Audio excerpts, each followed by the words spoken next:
Okay, I'm really confused at the moment.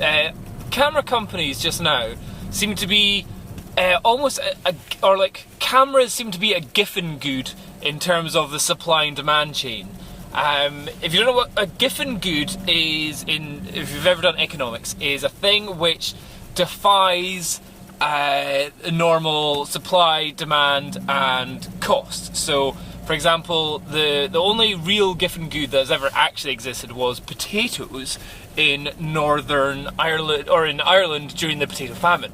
So every time the price went up, people bought more of potatoes, and then the price went a little bit higher, and people bought more potatoes. And the reason is almost a fear of, if we don't buy the potatoes now, they're going to get more expensive. And somehow it seems like camera companies, even though we are in a recession, in fact the biggest recession that the world has ever seen. Normally a recession is usually country specific, or it's usually just a single dip, but just now we're going through Britain is almost in a triple dip recession, and it is a world recession as well. So it's the whole world that's absolutely screwed, apart from China, which seems to be doing absolutely fine. And Japan's been in a recession for goodness knows how long. Anyway, what was I on about? Yeah, so even though we're in a recession, camera companies are pumping out these more and more expensive cameras. And also, not just, fair enough if you're bringing out a more expensive camera, which is bigger, faster, better, blah, blah, blah. But they're bringing out smaller, cheaper point-and-shoots, fixed lens cameras, which are costing an absolute arm and a leg. For example, the Nikon Coolpix A has an APS-C size sensor, so normal like what you'd get in your D300 or whatnot. So a big sensor compared to the normal point and shoot. So that's like, ooh, wow.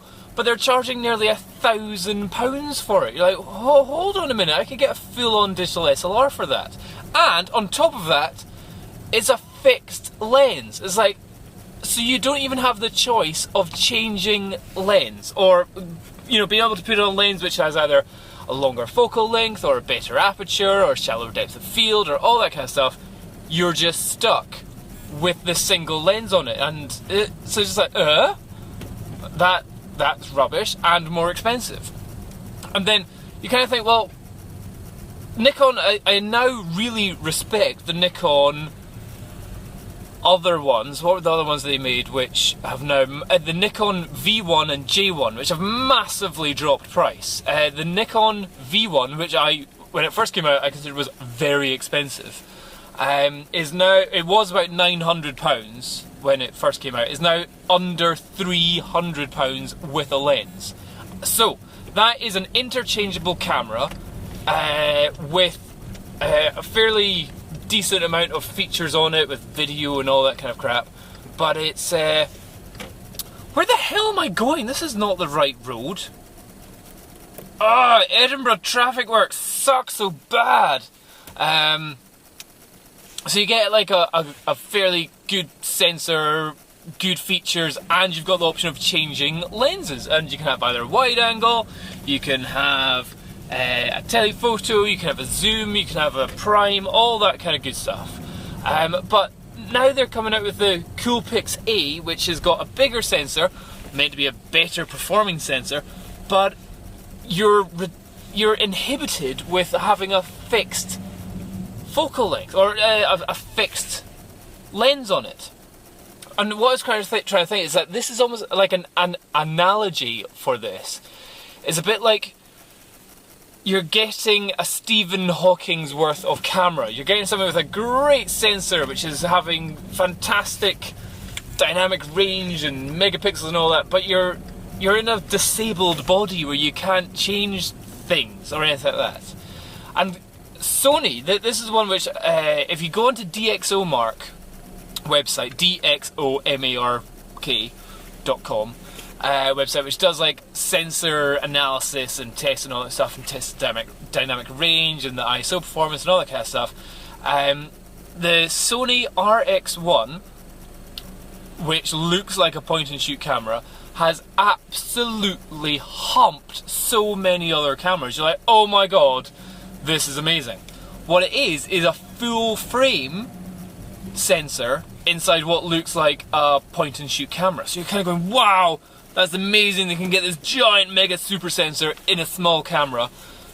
Easy enough. But you look at it and go, that's great, but it costs $2,000 plus. I can't remember the exact numbers, but it was 2 something something something with 3 digits after that and not a comma or a hyphen.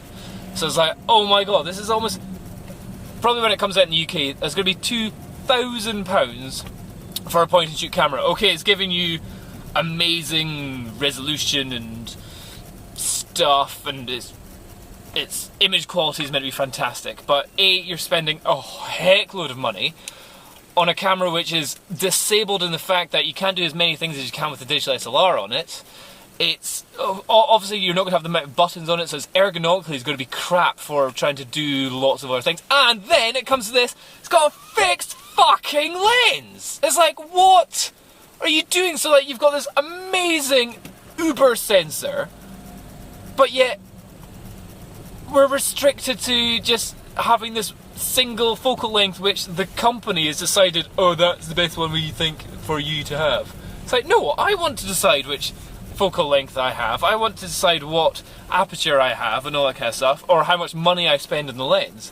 It's just like, what are you doing, camera companies? What? So that was a bit of a rant there, actually. But yeah, I don't understand what camera companies are doing. And it seems like somebody's buying them, but I don't know who the hell it is, because is it just going to be rich kids going, oh, I've got loads of money, I'm buying this really super amazing camera? There can't be that many of those people that can give that much of a demand for them to completely start creating a whole new camera system. And professionals, would they really... You know, if a professional is using a camera which isn't their studio camera or whatnot, are they really going to want one which has a fixed lens on it? This is where I just kind of still think now the Nikon V1 and J1, just like, these are the ones, like, if you're wanting to go out, you don't want to carry a big digital SLR, but you want to have the options of deciding, well, today I'm going to go take landscapes, I want my widest angle lens, or today I'm going to go into a nightclub, so I want my brightest lens, or today I'm going to go try and shoot some wildlife, but I don't want to take my big digital SLR, I just want to have some fun. Then you'll take your telephoto lens on it. Just like, why the hell would you go for a fixed focal length camera? Ah! Very strange. It's like, I really want to be in the... Where are you going, boss? I really want to be in the management meetings at these camera companies when they go, I've got a great idea, we're going to make an amazing camera with a fantastic sensor, but we're going to make sure that people can only take a certain type of photo with only one lens that can go on top.